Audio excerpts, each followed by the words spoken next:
Bonjour à vous, bienvenue sur ma chaîne Éveil et Parcours Couple Sacré. J'espère que vous allez bien. Je vous remercie parce que grâce à cette chaîne, je trouve qu'il y a un partage réciproque, un donner-recevoir. Je fais des expériences, j'accompagne des personnes juste magnifiques. Je leur remercie du reste parce qu'il y a vraiment des échanges et parfois même des amitiés qui se créent. Donc c'est assez intéressant. Les amis, et à la fois, je reste un guide pour vous aider sur ce parcours à ne pas douter, à ne pas douter en vous, surtout déjà, chaser comme runner, et à oser aller au bout de vos rêves, pas uniquement d'entendre ce que la source peut vous chuchoter dans cette oreille gauche, mais de venir incarner et d'avoir ce courage de prendre pleine possession de votre place, de votre juste place pour rayonner. Parce que si vous ne faites rien, eh ben, il ne se passera rien. Et je dis ça en tant que chaser comme runner. Bien souvent, on me dit, mais Aude, toi, ton runner t'a beaucoup aidé. Oui, il m'a beaucoup aidé, mais il m'a aussi... j'ai aussi pris beaucoup de portes dans la tête. J'ai dû relever je ne sais pas combien de fois la tête, mais comme beaucoup de personnes que j'accompagne, je crois que l'autre ne se rend pas compte à quel point il peut être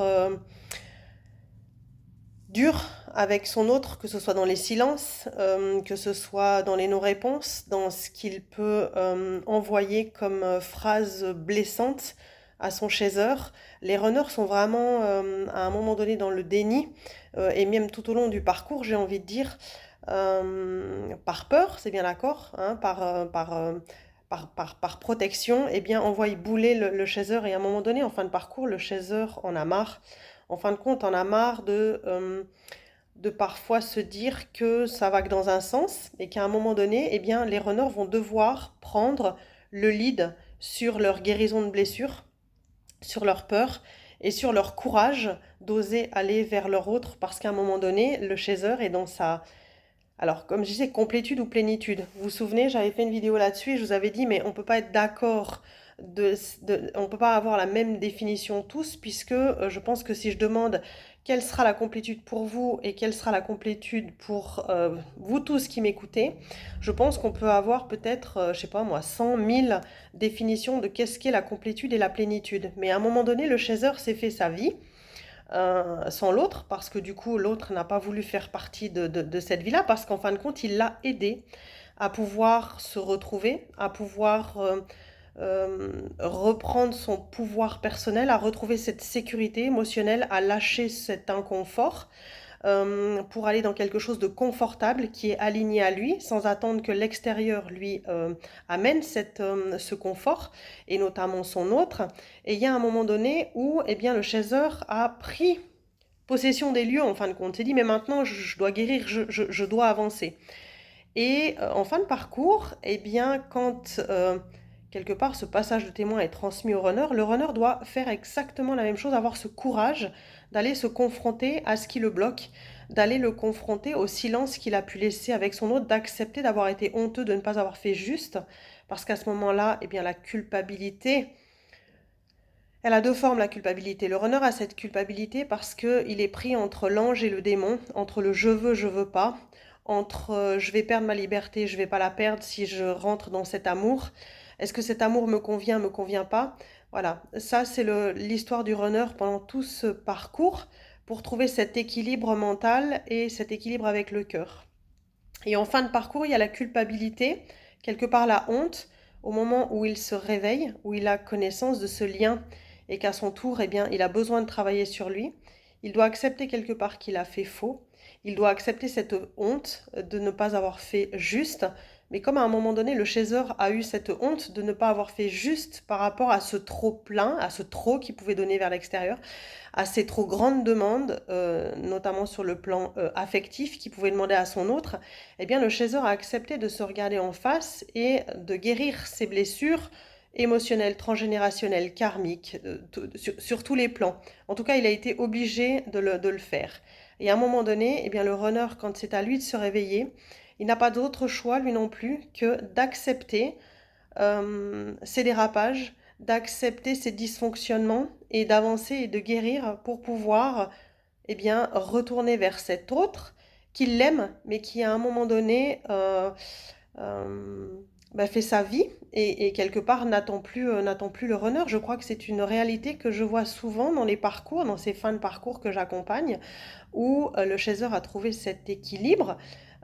Il pense toujours à son autre de temps en temps, mais ne fait plus sa vie en fonction de l'autre. Et ça, c'est vrai que pour les runners, ils ont toujours l'impression pendant des années que le chaser, voilà, le runner avait une place dans le cœur du chaser qui était chérie.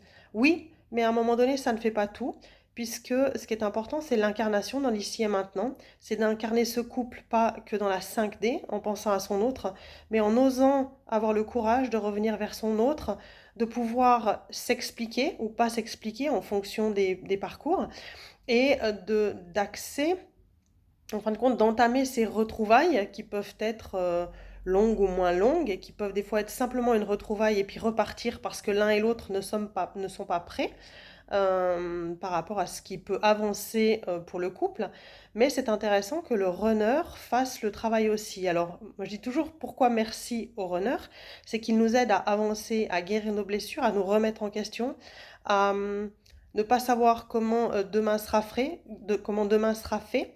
Et quelque part, c'est le chasseur, quand il traverse ce parcours, c'est vraiment une épreuve. C'est une épreuve de longue haleine, de plusieurs années, de combat personnel, d'attente, d'idéalisation du couple. Et à un moment donné, eh bien, le chasseur est fatigué. Et à la fois, c'est ce qui lui permet aussi de ne plus avoir d'attente. Et c'est quand il n'y a plus d'attente que les choses se délient aussi. Mais c'est intéressant, c'est que, oui, mais, c'est que le runner, à un moment donné, on ne peut pas faire le travail euh, pour vous, mes chers runners.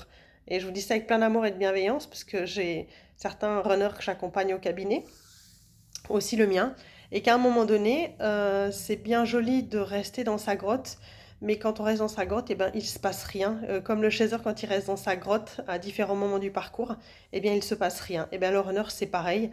Donc, je vous encourage à prendre vos baskets, à oser prendre des portes dans la gueule, peut-être par votre autre, parce que combien le chaser a pris de portes dans la gueule quand il y a eu des refus, quand il y a eu des non-dits, quand il y a eu des mensonges, quand il y a eu des je ne réponds pas, quand il y a eu tellement de choses et qu'à la fois on a passé outre ça parce que c'est ce qui a permis au chaser de pouvoir guérir jusqu'en profondeur si ce dernier ou cette dernière a accepté d'aller à chaque fois ouvrir la faille quand les épreuves arrivaient à lui ou à elle et qu'il accédait à quelque part à cette plénitude, à cette stabilité, à cet équilibre personnel plutôt que cette complétude entre ce yin et ce yang, entre cette énergie divine et cette incarnation dans la matière, eh bien c'est la même chose pour vous, amis runners, c'est qu'à un moment donné, eh bien faut oser lâcher le bord de la piscine, comme je dis toujours, sauter.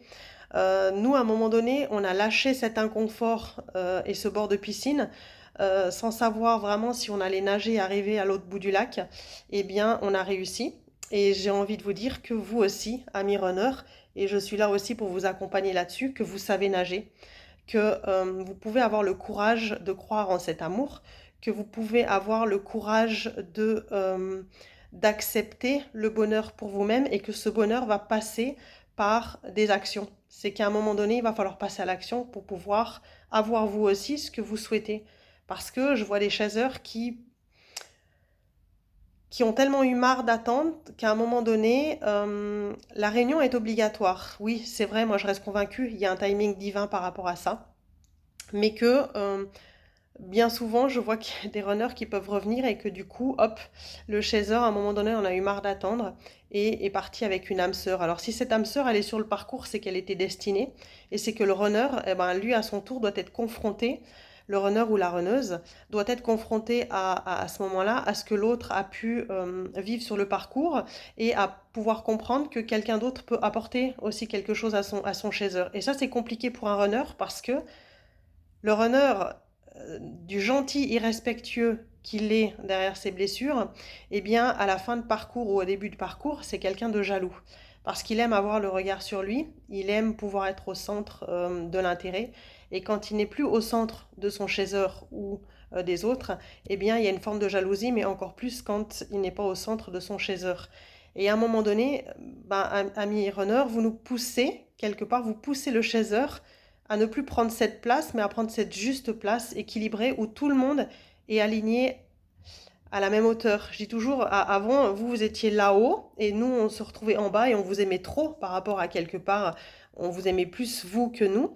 Et qu'à un moment donné, eh bien, vous revenez à cette juste place ici. Et quand on revient à cette juste place, eh bien, cette place, faut la mériter.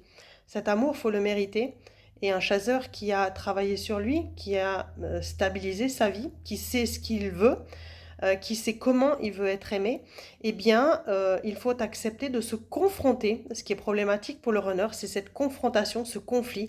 Il n'y a pas conflit, il y a simplement d'accepter qu'on peut ne pas être sur la même longueur d'onde, on peut avoir des avis opposés, et d'accepter aussi que le chaser puisse mettre une porte dans la tête, parce que quelque part le runner a peu pris de portes dans la tête tout au long du parcours, mais imaginez-vous le nombre de portes que vous avez envoyées à votre chaser.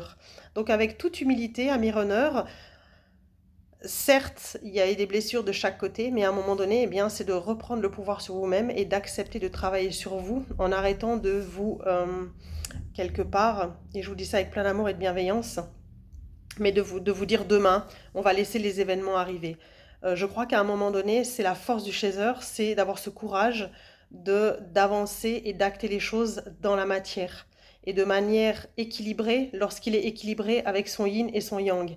Eh bien, en effet miroir, c'est ce que le runner a besoin aussi d'acquérir, et de ce que lui transmet indirectement ou directement son chaser, c'est d'avoir le courage d'être soi, d'avoir le courage d'aller vers ce qui est bon pour soi, vers cet amour qui vous tend les bras, mais qu'à un moment donné, dites-vous bien que le chaser devient individualiste. Donc il va faire sa vie, vous lui avez appris à faire sa vie. Donc c'est à vous, ami runner, qui avez été individualiste tout au long de ce parcours, et du coup le chaser s'est détaché de ça pour pouvoir vivre pour lui.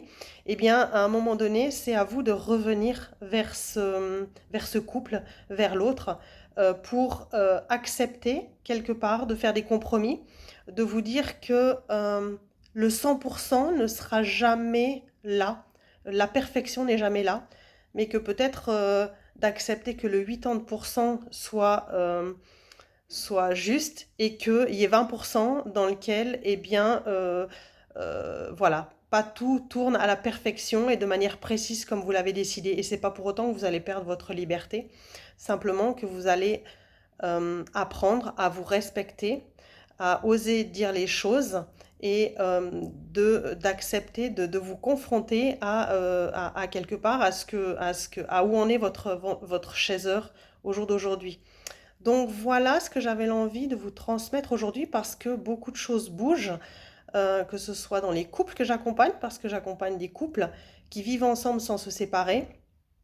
J'accompagne des personnes aussi, beaucoup de personnes qui sont en couple, qui ont été en couple comme moi et qui ont des parcours différents avec les enfants. Et ça, c'est vrai que c'est des parcours un petit peu à part. Et des personnes des anciens parcours qui ont été séparés peut-être 10 ans, 16 ans, et qui maintenant se retrouvent, ou en tout cas sont amenés à bouger pour se retrouver et faire avancer les choses. Donc voilà pour cette capsule, amis runner, c'est pour ça que je disais merci à vous. Oui, mais la fin, c'est vous qui la dessinez et c'est vous qui allez chercher par la main votre chaser. Et même si parfois, la première fois, eh bien, vous prenez la porte dans la tête, eh bien, recommencez et pensez quelque part aux portes que vous avez envoyées à votre autre, eh bien, ça vous donnera du courage en mimétisme, en effet miroir, pour oser aller vers ce qui est juste et vers l'appel de votre cœur en fin de compte. Voilà, je vous souhaite une toute belle journée, prenez soin de vous et à tout bientôt pour une nouvelle capsule.